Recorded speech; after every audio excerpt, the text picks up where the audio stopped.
The fourth C of Adobe Acrobat 8 is Collaborate. There is some new functionality here, and it's pretty significant. Let's take a quick look.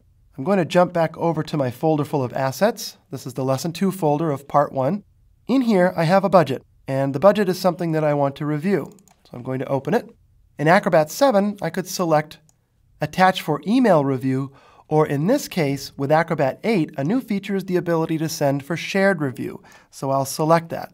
Now I need to describe what shared review is before we do it.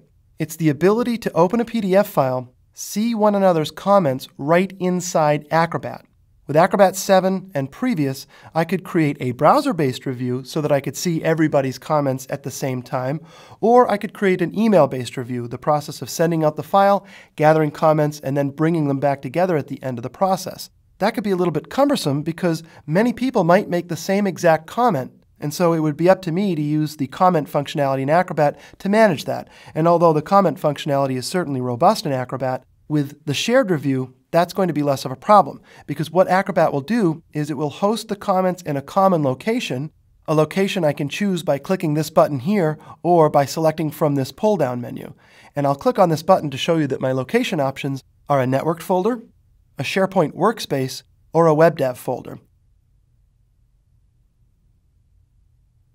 And I have a WebDAV folder already selected, so I'm going to hit Cancel. You may need help from IT to set this up, but once you do, it's really, really useful. Let's finish off the process so you can see how it works. I'll click Next. These are my options for distributing the file to the individuals that I want to be a part of the review, and I'm going to attach it to an email. This is the location of the file, and Acrobat just wants to put it somewhere because it's going to name it differently as a way to allow me to have the original file before I sent it and a copy of the file after the review is complete. I'll click Next. And this is the list of required reviewers.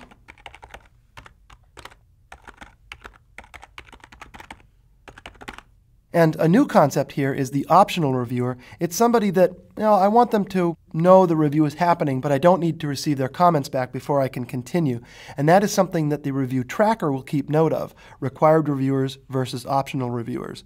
I can also set a deadline, and that's pretty handy. If I know that I need these comments back by Friday, I can set the deadline and it'll become a part of the review process. I'm not going to do that here. I'll click Next. This is the body of the email. I'll click Finish. And Acrobat will create the shared review. It will save the file.